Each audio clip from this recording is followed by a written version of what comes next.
The debate on gun control has been an ongoing topic for a long time now. But in light of recent events, it's becoming an even more stressed issue. And, as time goes on, it's now a game of tug-of-war between the Democrats and Republicans. The Democrats go on high dudgeon that we've got to restrict the Second Amendment rights of law-abiding citizens. By the end of this year, Madam President, 30,000 Americans will have died from gun violence. Now the government is stuck between a rock and a hard place, between gun control and upholding the right to bear arms. The opinions of the cause for this problem are widely ranged, which is creating a gap when it comes to a solution. After the mass shooting at the Orlando nightclub, Democrats had had enough, so much so that on June 22, 2016, just days after the shooting, they staged a sit-in in the House, led by U.S. Representative John Lewis, where they stayed overnight, demanding more laws controlling background checks and gun bans. The time for silence and patience is long gone. We're calling on the leadership of the House to bring common sense gun control legislation to the House floor. Not next month, not next year, but now. Today. Rise up, Americans. This cannot stand. The end result was the same as it has always been. Nothing. Nothing came after another mass shooting and another plea for change. The current gun laws in America stem all the way back to the Constitution, where our Second Amendment states that a well-regulated militia being necessary to the security of a free state, the right of the people to keep and bear arms shall not be infringed. Since then, there has been different laws made to restrict just how much people have the right to bear arms. They vary from state to state, but the biggest law in concern is open carry of handguns and long guns.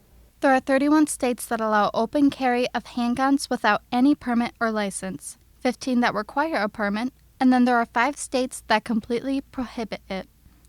When it comes to long guns, though, 6 states ban the open carry of long guns, while in the remaining 44 states, open carry is legal. Then what comes into play is certain gun types, or more specifically, assault rifles. As of 2016, there are 7 states that have banned assault rifles by their definition of what that is. And the definitions are drastically different, and not just with assault weapons. While looking at gun laws in general, they are so diverse that almost no state is alike. California has the toughest gun laws in America, followed by Connecticut, New Jersey, and Massachusetts. And looking at the gun deaths per year, the number seems fairly low in those states. Then, when you look at the states that have the least restrictive gun laws, like Mississippi, Kansas, Missouri, and Arizona, you can see that the death rate by guns is much higher. And when you add the poverty rate, things really start to fall into place. Excluding California, you can see that the states with lower poverty levels have lower death rates, and vice versa with the other states. The stricter the gun laws and lower poverty levels seem to bring a lower firearm death rate, but yet there is not enough national agreement to bring about better laws to any of these problems. Both sides are dug in, but yet there is still no solution, and it is leaving everyone frustrated. We're talking past each other. We've got a system, we've got a series of votes designed to all fail. We're going to accomplish nothing. That's what we're making sure of tonight. And it doesn't have to be this way. This is what is so maddening about this. So now the question everyone's asking is when? When will the line be drawn, and when will things finally begin to change? Newtown, Aurora, Charleston, Orlando. What is the tipping point? Are we blind? Can we see?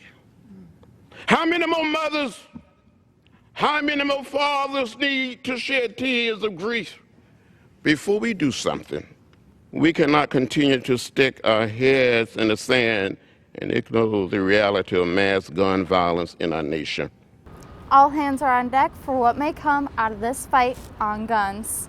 But as Dan Kildee says, the moving force for any solution or compromise lies with the people. When people get engaged, we respond. And so if we are going to make progress on whether it's gun violence or saving the planet from